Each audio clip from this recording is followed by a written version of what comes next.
Engineer Mohammad Ali Mirza साहब के हवाले से एक बड़े रिनोन्ड एंकर पर्सन और जो है उनके कुछ स्टूडेंट्स हैं, उनके साथ मेरी गुफ्तगू हुई और उसमें जो है वो मैंने उनसे टीएलपी के एक एफआईआर लॉन्च हुई है टीएलपी के अगेंस्ट 2392 एफआईआर नंबर है 2392/2025 और जिसमें 32 दफात जो हैं उसको उसके अंदर जो है वो शामिल की गई। उसमें एंटी टेररिज्म एक्ट 1997 जो है उसके भी सेक्शंस जो हैं वो शामिल किए गए, जिसकी पनिशमेंट डेथ सेंटेंस है और उसके अलावा उसमें जो है बेल बिल्कुल नहीं हो सकती। और इस पे बल्कि जो है वो मेरा एक बड़ा उनके साथ जो है वो इंजीनियर मोहम्मद अली मिर्ज़ा साहब के जो कुछ फॉलोअर्स हैं, कुछ स्टूडेंट्स हैं, उनके साथ जब डिस्कशन हुई तो दे सेड के दुनिया मकाफात अमल है और आज आप किसी के लिए गड्ढा खोदेंगे तो कल आप उसके अंदर भी जो है वो गिर सकते हैं। और उसके बाद जो है मुफ्ती मुनीबुर रहमान साहब और उनकी शूरा ने टीएलपी की जो है उसने कुछ जो है वो डिस्कशन की हैं। एक जो है वो जुडिशियल कमीशन का मुतालबा किया है, जो कि हमने प्रीवियसली इंजीनियर मोहम्मद अली मिर्ज़ा साहब के केस में जो है वो जुडिशियल कमीशन का जो है मुतालबा किया था और फिर उसमें काउंसिल ऑफ इस्लामिक आइडियोलॉजी ने जो बाइसनेस का मुजाहिरा किया था, हम उसको भी इंशाल्लाह कंपैरेटिवली एनालिसिस करेंगे कि जो इंजीनियर मोहम्मद अली मिर्ज़ा साहब के केस में जो है वो उलेमाए जो बरेलवी स्कूल ऑफ थॉट या टीएलपी के जो लोग हैं ये जो तो उनका क्या रिस्पॉन्स था और उसके बरअक्स जो है अभी जो इंजीनियर मोहम्मद अली मिर्ज़ा साहब के जो स्टूडेंट्स कुछ फॉलोअर्स जो हैं उनका क्या इसके बारे में रिस्पॉन्स है, हम उसको भी जो है वो इन डिटेल डिस्कस करेंगे। और उसके अलावा मैं आपको क्रिटिकली इवेल्युएट करके बताऊंगा जो एफआईआर टीएलपी जो तहरीक लब्बैक जो है पाकिस्तान के अगेंस्ट और उनके फॉलोअर्स और जो उनके कारकुन हैं उनके अगेंस्ट जो FIR by the government of Pakistan जो है वो लॉन्च की गई और उसमें जो है मुस्तगीस जो है जिसने कंप्लेन लॉन्च कराई वो एक पुलिस ऑफिसर है, सब इंस्पेक्टर है मोहम्मद अफजल। और जो एफआईआर है बेसिकली उसके अंदर 32 दफात शामिल की गई हैं, जिसमें हर दफात जो है वो बेसिकली एक से बढ़ के एक है। इंजीनियर मोहम्मद अली मिर्ज़ा साहब के केस में 99% जो है वो केसेस में जो है वो आपकी एविडेंस और वो जो हद लागू करने की जो मामलात हैं वो तकरीबन इम्पॉसिबल ही लगता है कि उनको सजा होगी कभी, क्योंकि उनके केस में जो है वो एज सच जो है वो इतनी स्ट्रेंथ जो है वो नहीं है। जो एफआईआर है वो बेसिकली उसमें बहुत सारे लेकुनाज हैं और खामखा जो है वो मिस इंटरप्रेट करके चीज़ों को जो है वो पेश किया गया। तो ऑब्वियसली जब इन्वेस्टिगेशन कंप्लीट होगी और उसके बाद ट्रायल चलेगा तो फिर उसके बाद ऑटोमेटिकली चीज़ें जो हैं वो क्लियर हो जाती हैं। अब नेक्स्ट आ जाता है कि जी टीएलपी के अगेंस्ट जो अभी ऑनगोइंग मुरीदके में बहुत बड़ी जो है वो ब्रूटैलिटी हुई। कुछ मैंने वीडियोस देखी जिसमें टीएलपी के कारकुनान जो है वो जो पुलिस की गाड़ियां हैं, इवन जो रेंजर्स के बख्तरबंद गाड़ियां हैं, उनके ऊपर जो है वो पथराव करते हुए नजर आ रहे थे और कुछ और जो है वो उनके ऊपर ऑब्वियसली कुछ मतलब लोगों ने तो वो कुछ ने फेस जो है वो परनों से और वो कपड़ों से जो है वो छुपाए हुए थे। तो वो मैंने कुछ वीडियोस मेरे सामने से गुजरी। ऑन द अदर हैंड मैंने फिर जो लॉ एनफोर्समेंट एजेंसीज और रेंजर्स की तरफ से जो शेलिंग्स और फायरिंग वगैरह हुई उसके बारे में भी उसको भी जो है वो मैंने देखा और फिर मैंने एफआईआर जो है जो लॉन्च हुई है वो भी पढ़ी। तो उसके बाद भी मुझे कुछ चीज़ें जो है वो क्लैरिफाई हुई और उसमें बड़ी एक अफसोसनाक जो खबर है उसमें आप ये देखें कि एक इंस्पेक्टर हैं उनकी जो है वो डेथ हुई और उसके अलावा जो टीएलपी के कारकुनान हैं उनका भी सुनने में आ रहा है कि उनके भी काफ़ी लोगों की जो है वो जानें गई हैं, शहादतें हुई हैं कुछ। तो इसमें कसूर किसका है हम उसके बारे में भी इंशाल्लाह डिटेल में डिस्कस करेंगे। और उसके बाद अभी जो टीएलपी के लिए सिचुएशन है ऑब्वियसली 3000 से 3500 लोगों को जो है वो नॉमिनेट किया गया है बीच में यानी नामालूम अफराद 3500 हैं। इसका मतलब क्या है उसको भी हम इंशाल्लाह डिस्कस करेंगे। और जो जो सेक्शंस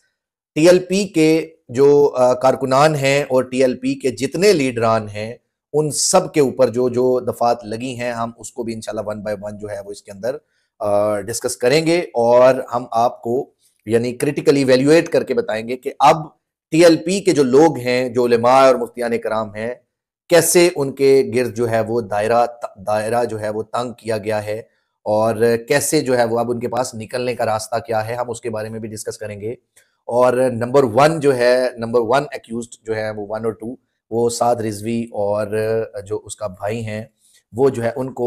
उसके अंदर जो है वो अनस रिजवी जो है उनको नॉमिनेट किया गया है नंबर 1 एंड 2 पे। उसके बाद अलामा फारूकुल हसन साहब हैं कोई, उसके बाद जो है उनकी मजलिस के जो है वो शूरा के मेंबर भी हैं,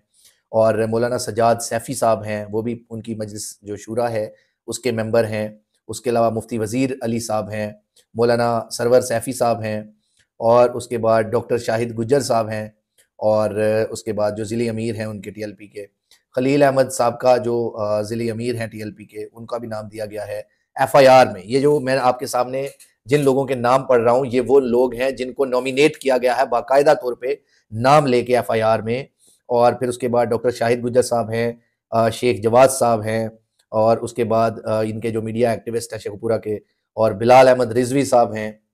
मोहम्मद असलम डोगर है, हाजी मोहम्मद सदीक है, और अब्बास गुज्जर है जो कि एमपीए के टिकट होल्डर भी हैं टीएलपी की तरफ से लाहौर के, और हसन रजा है, और नुमान खालिद है जो एमपीए हैं हल्का 113 के, ताहिर कश्मीरी है,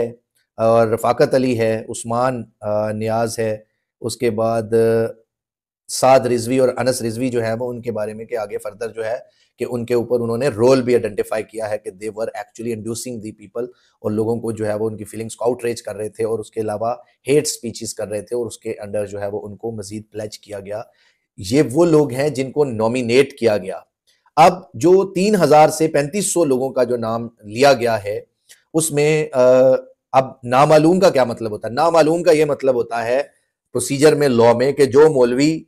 जो मुफ्ती या जो आलिम जो है इनके हाथ चढ़ेगा लॉ एनफोर्समेंट एजेंसी के, या जो बाद में वीडियोस एनालिसिस या किसी भी तरीके से जो है वो कवर किया जाएगा, और जब पता चलेगा कि वो लोग इन्वॉल्व हैं, या कोई भी जो स्टेटमेंट देगा किसी चीज के बारे में, या कहीं ना कहीं जो है वो भी इसके अंदर ऐड हो सकता है, क्योंकि किसी ना किसी तरीके से जो नेक्सस होगा, जो सारे, इसका मतलब ये है कि जितने टीएलपी के अहले सुन्नत के जितने मुफ्ती उलमा जो इस प्रोटेस्ट में और इस मामलात में, और इवन एक सिपाही जो इंस्पेक्टर शहीद हुआ है, और 2 जो पुलिस ऑफिसर्स हैं वो अभी तक लापता हैं, जो एफआईआर का कॉन्टेक्स्ट है उसके मुताबिक,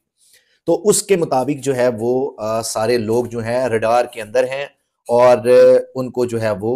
अरेस्ट किया जाएगा, जो कि मैं मतलब इस एफआईआर को पढ़ के आपको रिफ्लेक्ट कर सकता हूं कि अब ये लोग सारे जो है इनका काउंटडाउन शुरू होगा। अब अगर आप आ जाएं नेक्स्ट जो है इनके जो सेक्शंस हैं, अगर आप सेक्शंस की तरफ आए, मैं आपको थोड़ा सा ओवरव्यू देने के लिए कि आपको पता होना चाहिए कि जितने टीएलपी के कारकुनान हैं और उनके जो लीडरान हैं उनके ऊपर कौन कौन सी दफात लगी। नंबर 1 302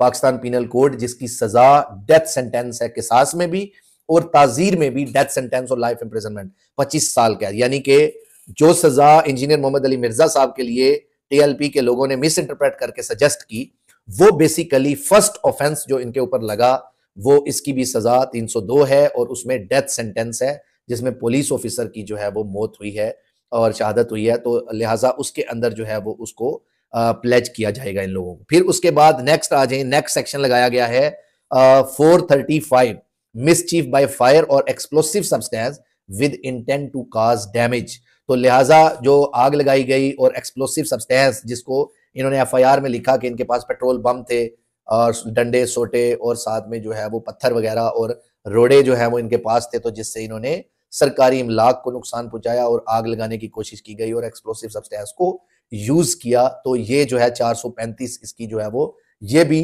कॉग्निजेबल ऑफेंस में आता है, जिसके अंदर बेल इतनी आसानी से नहीं होती। नेक्स्ट आ जाए जी, 431 सेक्शन लगा है mischief by injury to public road, bridge और रिवर। सेक्शन 431 जो पाकिस्तान पीनल कोड जो इसके ऊपर एफआईआर के अंदर ऐड हुआ है, उसका मतलब है कि आपने जो पब्लिक के रोड्स, ब्रिजेस और जो एक्चुअल रिवर है उनको नुकसान पहुंचाने की कोशिश की है या नुकसान पहुंचाया है, जिसके ऊपर जो है वो ये एफआईआर जो है वो 431 का सेक्शन जो है वो लगाया गया। फिर उसके बाद 120 और 120 बी जो है वो पनिशमेंट ऑफ क्रिमिनल कॉन्स्पिरेसी जो है वो लगाया गया। तो कॉन्स्पिरेसी में कंसीडर किया जाता है कि अगर 302 में अगर किसी ने मर्डर में, एक शख्स ने मर्डर किया और 10 लोगों ने उसको कॉन्स्पायर किया कि ऐसे उस एक बंदे को इंड्यूस किया या प्लानिंग करवाई या उसका हिस्सा बने या उसका जो है किसी ना किसी तरीके से एक शख्स के थ्रू उन्होंने कोई काम करवाया, खुद, तो देन उनकी भी सेम पनिशमेंट है जो कि मर्डर करने वाले की है। यानी कि 302 में डेथ सेंटेंस अगर करने वाले को होगी तो जिसने कॉन्स्पिरेसी की तो उसके लिए भी सेम सेंटेंस होगी। तो 120 बी जो है वो कॉन्स्पिरेसी, यानी इनडायरेक्टली आप ये समझें कि कारकुनान ने जो कुछ किया वो सब जो है उसकी इंटेंसिटी और उसका जितना नुकसान हुआ वो उसके कॉन्स्पायरेटर्स पर भी है। यानी कि साद रिजवी साहब, अनस रिजवी, उनके बाद आसिफ अशरफ जलाली साहब हो गए, या ये जो है अपना समर जो है वो समर अब्बास साहब हो गए, या जितने उनके जो टीएलपी के मेंबरान हैं, उनकी शूरा है, उनके जो जितने बड़े लीडरान हैं, वो सारे इसके अंदर जो है वो इनडायरेक्टली प्लेज होंगे। और क्योंकि ऑब्वियसली उन्होंने लीड किया थ्रू अपनी स्पीचेस जो है वो एंटाइस किया, इंड्यूस किया लोगों को कि वो ये काम जो है वो करें, और स्टेट के अगेंस्ट जैसे भी जो एफआईआर का मतन है कि उसके अंदर उन्होंने एग्रेशन यूज किया। और जितने नाम जो नॉमिनेटेड हैं इस एफआईआर में वो सब नाम तो होंगे ही, इसके अलावा 3 से 3,500 जो लोग उन्होंने अदर नामालूम ऐड किए हैं, वो ऑब्वियसली वीडियोस के जरिए, जैसे इमरान खान साहब के टाइम पे 9 मई के मामलात में वीडियो एविडेंस के थ्रू, फोरेंसिक के थ्रू, और जो रिकॉर्डिंग्स के थ्रू, और डिफरेंट सोर्सेज इंटेलिजेंस रिपोर्ट्स के थ्रू जो उनको आइडेंटिफाई किया गया कौन कौन लोग उसमें इन्वॉल्व थे, इवन कॉल्स तक ट्रेस की गई, तो जिससे पता चला कि किन किन लोगों ने कहां कहां बैठ के जो मोब को जो है वो गाइड किया, और जो है वो नेशनल जो बिल्डिंग्स थी या जो भी डिपार्टमेंट्स थे उनको जो है वो टेररिस्ट अटैक करने की कोशिश की, तो उन्होंने उसको टेररिस्ट अटैक का नाम दिया, और उसके बाद जो है वो सबके अगेंस्ट कार्रवाई हुई।